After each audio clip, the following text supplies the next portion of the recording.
Hello, witchy people. You may be wondering why I'm sat here in the dark with nothing but a cup of coffee, a single candle, and a snoring dog to keep me company. Well, I'll tell you. Many years ago, I used to have a website called The Haunted ChaCha, and on that site, I used to tell of not really ghost stories, but I used to relate experiences that happened to certain people when they were at supposedly haunted places, spooky places, strange places. I'd like to tell you some of those stories.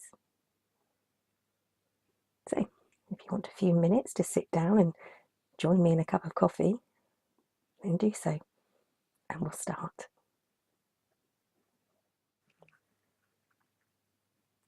This story is called Little Boy Lost. Wills is a friend of mine.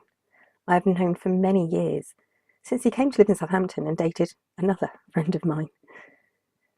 We became close as brother and sister, and often spent hours huddled together in corners, ignoring everyone else, just wrapped up in our own conversations and opinions and arguments.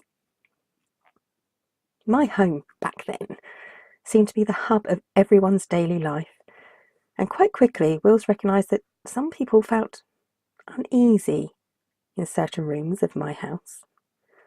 The conversation one day got round to ghosts, ghost stories, and who had seen what. Wills kept quiet through much of the conversations, interrupting only with mumbles of rubbish and other words I really can't relate. Everyone assumed wrongly, as it turned out, that Will simply didn't believe in the existence of ghosts or paranormal experiences. Later that night, when the chairs, sofa, and even the floor were filled with sleeping bodies, Wills followed me to my room and asked if we could talk.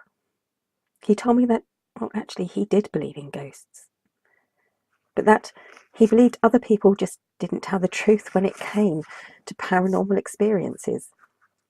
And he should know, because he really had seen a ghost, up close and personal, as he said. Here's what he told me that night, something that he tells very, very few people indeed. Wills lived in Kent with his family, his mum, his dad, and his siblings, pretty close to the dockyard where Wills's father had worked for, well, as long as Wills could recall. It seemed only natural then that, as Wills grew older, he would follow in his father's footsteps and work at the docks too.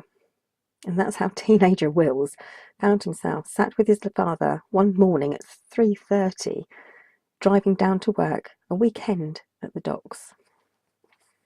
The morning was still quite dark, and the weak sun hadn't begun to filter through the day yet. It was raining a storm, and both Wills and his dad knew that today would be a rotten day to work at the docks. But there was good money to be earned. The car journey would take about half an hour considering the weather that morning. It was awful. Suddenly, Wills's father pulled the car in and asked Wills if he had seen the small boy stood by the side of the road. Wills opened the door, looked back, and sure enough, not 20 feet away, was a small boy wet and crying by the roadside. He hadn't even a coat on, and Wills felt quite sorry for the lad as he asked him why he was crying, standing by the road at that hour of the morning. The lad's story was quite simple. He had woken up and gone downstairs to say goodbye to his dad before he went to work, and his dad had already left. So the little boy thought he would try and follow him, only it had started raining and he had gotten lost. He couldn't find his way home, but knew that if he could just get to the docks, then his dad would be there and, well, everything would be okay. There weren't any houses nearby, and the boy couldn't be left there alone. The child said that he didn't know his own address, but he would go with Wills and his dad to the docks if they would take him there. Of course, Wills and his dad would do so. There was no question about that. The little boy climbed into the back seat of the car, and Wills took off his jacket to cover the lad who had lain down shivering with the cold and the wet. Wills got back into the car, and off they started on the journey to the docks again. Sniffles were occasionally heard from the little boy huddled under the coat in the back seat. Wills asked him his name, and is pretty sure that the young child sniffed and said, "Peter." 10 minutes later, and they were very nearly at the docks. Wills swivelled round in his seat to let Peter know that they would look for his dad very soon, but there was no one in the back of the car. Wills's jacket was on the seat, but the boy wasn't. Wills strained to look on the floor and asked his dad to stop the car. Both of them searched the car, looked up and down the road, but Peter had simply vanished. The car had child locks on the back doors. There was, according to Wills, no way the boy could have gotten out of the car, and there is one strange twist to this story.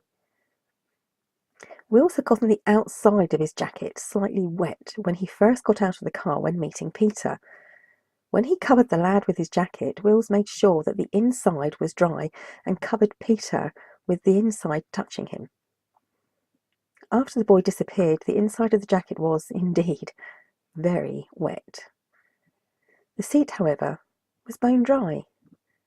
There was an outline of a curled-up small body in a dry patch, and outside of this dry imprint the seat was slightly dampened, probably from the jacket, Will supposes, but neither he nor his father has any idea why the seat was dry when the inside of the jacket was soaking wet.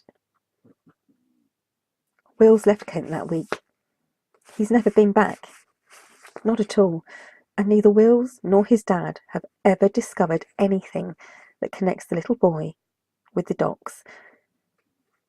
Nor have they discovered any information about the boy himself, though they both admit to not researching too much. Both of them have decided that it's an experience they would rather forget.